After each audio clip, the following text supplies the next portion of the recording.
Russian സർക്കസിൽ പ്രശസ്ത ഊഞ്ഞാലാട്ട വിദഗ്ധൻ സെന്തിൽ മണി ഞാനും കൂടെ ഊഞ്ഞാലാടുവാരോ. എനിക്കറിയാം. 50 അടി ഉയരത്തില്. കള്ളം പറയരുത്, 50 അടിയൊന്നും കാണത്തില്ല. 80 ഉണ്ടായിരുന്നു, ഞാൻ കുറച്ചല്ലേ, നിനക്ക് തല കറങ്ങും.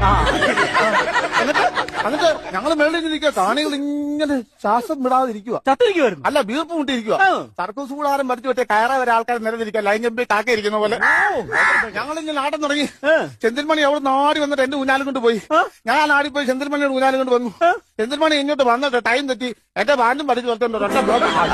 താഴെ ഇരുന്ന് കാണികൾ മേളോട്ട് വെച്ച് മുടിയെ കയ്യടിയും തിരി. മാസ്റ്റർ ആണെന്ന് കണ്ടിട്ട് മണി കിടന്ന ആള് തന്നെയോ? അല്ല, സെന്തിൽമണി 100 കിടന്ന ആള് തന്നെയോ?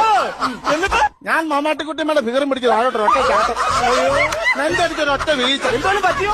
ഈ വീഴ്ച എനിക്ക് എപ്പോഴും ഉള്ളതല്ലയോ? ഒന്ന് തൊട്ട് നോക്കി. എന്റെ കിടക്കുന്ന ചില്ലറ പൈസ ചില്ലറ പൈസ അല്ല, എന്റെ വാരിയല് കിടന്ന് കിടക്കുന്ന. പിറ്റേ ദിവസം എക്സ്റേ എടുത്ത് നോക്കിയപ്പോ എന്റെ വാരിയല് നീ കാണുമായിരുന്നു. മുറുക്ക് പാക്കറ്റ് ഇങ്ങനെ അടിച്ചു പൊട്ടിച്ച പോലെ ഇരിക്കുവായിരുന്നു. വീട്ടിൽ ചെന്ന് ഞാൻ ചുമച്ചപ്പോ ഒരു വാരിയലും കിടന്ന് എന്റെ വായി വന്ന് കിടന്നപ്പോ എന്റെ പെണ്ണുമ്പിള്ള പറയുവാ, കാലമാളം തന്നിരുന്ന് എല്ലുകറി കയറ്റി തന്നെ.